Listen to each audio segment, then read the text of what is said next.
Vamos a hablar en esta lección sobre el análisis de la información financiera. El insumo principal del análisis financiero son los estados financieros. Hay diversos estados financieros, los dos principales son los siguientes. Uno es el balance general o estado de situación financiera. Este estado nos da información acerca de los activos, o sea, acerca de los bienes y derechos que una empresa, una organización o una persona posee en un determinado momento. También sobre los pasivos, o sea, sus deudas u obligaciones, y sobre el capital, el aporte de los socios y las utilidades que ha logrado acumular a lo largo del tiempo. Pero también tenemos el estado de resultados, también conocido como estado de pérdidas y ganancias, el cual nos da información como las ventas, los costos y gastos que han sido necesarios para poder generar esas ventas y las utilidades. Tenemos diferentes tipos de análisis. Uno de ellos lo conocemos como el análisis vertical. En el análisis vertical, lo que hacemos es tomar los estados financieros y hacer más o menos lo siguiente. Vamos a dar un ejemplo breve. Esto consiste, por ejemplo, en que tenemos los activos, que podemos tener activos circulantes, que son activos que se pueden convertir en efectivo en plazos cortos, en plazos normalmente menores que un año, como es el caso de las cuentas por cobrar, de los inventarios, el efectivo mismo y algunas inversiones de corto plazo. Y tenemos el activo fijo, que corresponde entonces a activos que la empresa va a conservar en plazos más extensos. Tenemos también la información acerca de los pasivos y la información sobre el capital o el patrimonio que la empresa posee en determinado momento. Y entonces supongamos que una empresa posee activos por $1,000, de los cuales 250 son activos circulantes y 750 son activos fijos.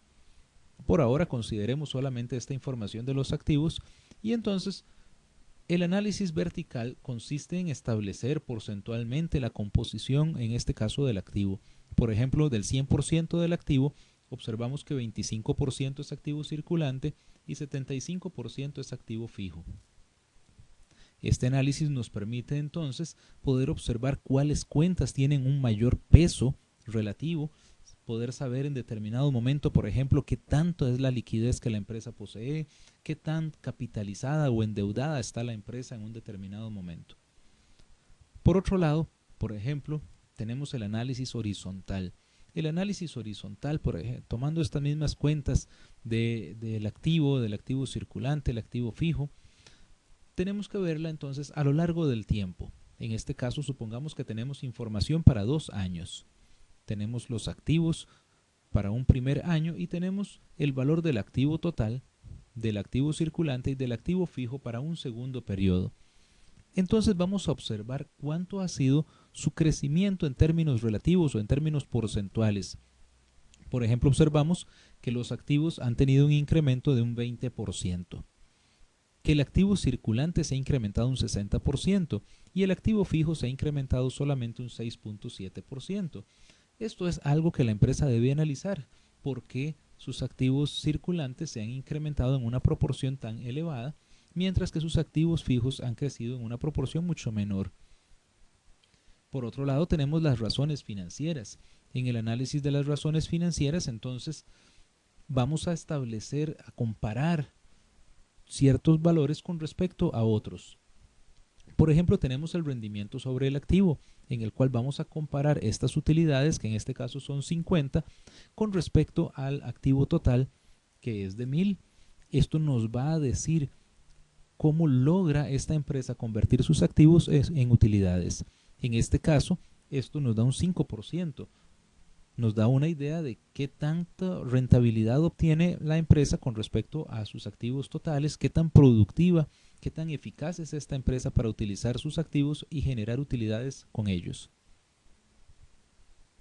El análisis financiero tiene diferentes áreas. Por ejemplo, una de ellas es la estructura del capital, en el cual, por ejemplo, se apoya en ese análisis porcentual de los estados financieros, como vimos ahora, poder observar cuánto es el peso relativo de la deuda, el peso relativo del capital. También tenemos el análisis de la liquidez, qué tantos son los activos circulantes que posee la empresa con respecto a sus obligaciones en el corto plazo. Tenemos también el flujo de los fondos, poder analizar, bueno, el capital de trabajo que posee la empresa, los momentos en que recibe recursos en efectivo y los momentos en que va a tener que hacer pagos para evitar entonces quedarse sin capacidad para atender sus obligaciones. Tenemos el análisis de los resultados económicos, tanto a lo largo del tiempo como en determinados periodos, y saber qué tanta utilidad está obteniendo la empresa, qué tanta ganancia está generando la empresa. Y por otro lado tenemos el rendimiento y la rentabilidad, poder ver entonces esas utilidades con respecto al activo, con respecto al capital, con respecto a las ventas y poder saber qué tanto es el rendimiento económico y financiero que la empresa está logrando. Entonces nos interesa hacer análisis como el siguiente, por ejemplo, poder observar la razón de deuda de la empresa a lo largo del tiempo y poder observar qué tendencia sigue. Por ejemplo, en este caso podríamos observar una cierta tendencia apoyándonos en una línea recta y vemos que aquí esta razón de endeudamiento se está incrementando a lo largo del tiempo. Las razones financieras pueden jugar un cierto papel predictivo y ayudarnos entonces a determinar si esta tendencia continúa, entonces la posibilidad de que esta empresa pueda incurrir en una situación de insolvencia o una situación de quiebra, entre otros problemas económicos y financieros. Lo que hemos mencionado hasta ahora corresponde al análisis financiero tradicional, pero también existen diversas herramientas no tradicionales. Por ejemplo, el análisis de la capacidad de crecimiento, donde nosotros podríamos tener, por ejemplo, que si el mercado está creciendo un 20%, la empresa necesita analizar si tiene también capacidad para crecer ese 20% o más. Porque si la empresa tiene capacidad para crecer apenas un 10%, quiere decir que esa empresa va a perder entonces participación en su mercado. Por otro lado, tenemos el efecto de la inflación y de otras variables que pueden distorsionar la información contenida en los estados financieros. Por ejemplo, las variaciones en el tipo de cambio e incluso ciertas manipulaciones, cierto maquillaje de los estados financieros que se puede hacer. Tenemos también el análisis de los indicadores bursátiles para el caso de las empresas que se cotizan en bolsa. Y el valor económico agregado, que es un análisis entonces en el que se pondera el costo del capital para la empresa, en el que se pondera la capacidad que tiene la empresa, no solo para generar utilidades, sino para generar valor en términos económicos. Le invitamos a inscribirse en nuestro curso Análisis de la Información Financiera, que es parte de nuestro programa Especialista en Gestión Financiera. Es un curso en el cual le vamos a proveer una serie de videos como este que está viendo y otros más que hemos entregado en esta serie de videos, en los cuales se van a ir explicando con mayor profundidad todos estos conceptos del análisis financiero. Además, se van a proveer espacios para poder despejar dudas sobre estos temas y adicionalmente se van a realizar ejercicios, va a contarse con la tutoría de un profesor que le va a permitir entonces a usted alcanzar un gran aprendizaje en el análisis financiero. Muchas gracias.